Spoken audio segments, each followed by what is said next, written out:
വിഷ്ണു ഇപ്പോൾ സംസാരിച്ച അതിഥികളടക്കം സൂചിപ്പിച്ച വളരെ പ്രധാനപ്പെട്ട കാര്യങ്ങൾ ഏറ്റവും ഒടുവിലായി നമ്മൾ കേട്ടത് താനൊരു RSS പ്രവർത്തകനാണ് എന്ന് പരസ്യമായി തന്നെ പറഞ്ഞ കേരളത്തിന്റെ ഗവർണർ ആരിഫ് മുഹമ്മദ് ഖാന്റെ നാളിതുവരെയുള്ള പ്രവർത്തനങ്ങൾ തികച്ചും ശ്ലാഘനീയമാണ് എന്ന് പറഞ്ഞ ഒരു മുതിർന്ന കോൺഗ്രസ് നേതാവ് തിരുവഞ്ചൂർ രാധാകൃഷ്ണൻ തുടർന്നും ആരിഫ് മുഹമ്മദ് ഖാൻ ഈ ഒരു പദവിയിൽ തുടരണമെന്ന് ആഗ്രഹിക്കുന്നു എന്ന വ്യക്തിപരമായി തനിക്ക് അഭിപ്രായമുണ്ട് എന്ന് പറഞ്ഞ തിരുവഞ്ചൂർ രാധാകൃഷ്ണൻ അടക്കമുള്ളവരുടെ ഒരു പശ്ചാത്തലം ഇപ്പോൾ ഈ കോൺഗ്രസ് നേതാക്കളുമായി ബന്ധപ്പെട്ട് BJP-യിലേക്കുള്ള കൊഴിഞ്ഞുപോക്കുമായി ബന്ധപ്പെട്ട വാർത്തകൾ വരുമ്പോൾ നമ്മൾ എടുത്തു കാണണം.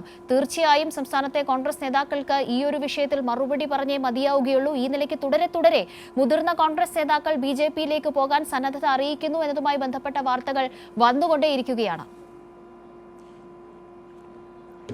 കാവ്യ, തീർച്ചയായിട്ടും നമുക്കിനി ഈ ഒരു വിഷയത്തിൽ കോൺഗ്രസ് നേതാക്കളുടെ നിലപാടാണ് അറിയേണ്ടത്. പ്രത്യേകിച്ച് നേരത്തെ തന്നെ നമ്മൾ സൂചിപ്പിച്ച പോലെ KPCC അധ്യക്ഷനടക്കം മുൻകാലങ്ങളിൽ കൃത്യമായി തന്നെ പറഞ്ഞത് വേണമെങ്കിൽ എപ്പോൾ വേണമെങ്കിലും താൻ BJP-യിലേക്ക് പോകും എന്നൊരു കാര്യം KPCC അധ്യക്ഷൻ തന്നെ പറഞ്ഞിരുന്നു. VD സതീഷ് എടുത്ത നിലപാട് നമുക്കറിയാം. ആ ഒരു സാഹചര്യം കൂടി മുൻനിർത്തിക്കൊണ്ടാണ് ഇപ്പോൾ കേരളത്തിൽ നിന്നുള്ള പ്രമുഖ കോൺഗ്രസ് നേതാവ് MP തന്നെ BJP-യിൽ ചേരാനായിട്ടുള്ള ചില ചർച്ചകൾ നടത്തിയെന്ന് പറയുമ്പോൾ ഇവരുടെ ഭാഗത്തു നിന്നുള്ള ഒരു മറുപടിയാണ് ഇനി നമുക്ക് അറിയേണ്ടത്. കാരണം ഈ ഒരു സാഹചര്യത്തിൽ എന്ത് പറഞ്ഞാണ് കോൺഗ്രസ് നേതാക്കൾ ഇതിനെ ന്യായീകരിക്കുക എന്നൊരു കാര്യം കൂടിയുണ്ട്.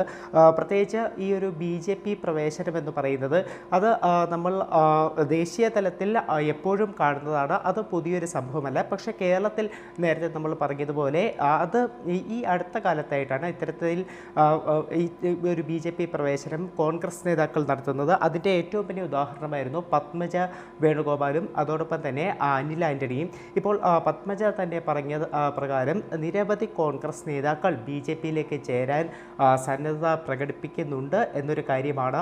അങ്ങനെയെങ്കിൽ ഈ ഒരു മുതിർന്ന നേതാവ് ഇത്തരത്തിൽ BJP-യിലേക്ക് പോകുന്ന സാഹചര്യം ഉണ്ടായാൽ ഒരുപക്ഷെ അതിൻ്റെ ചുവട് പിടിച്ചും കൂടുതൽ നേതാക്കൾ BJP-യിലേക്ക് പോകാനുള്ള സാധ്യത നമുക്ക് തള്ളിക്കളയാൻ കഴിയില്ല. കാവ്യ.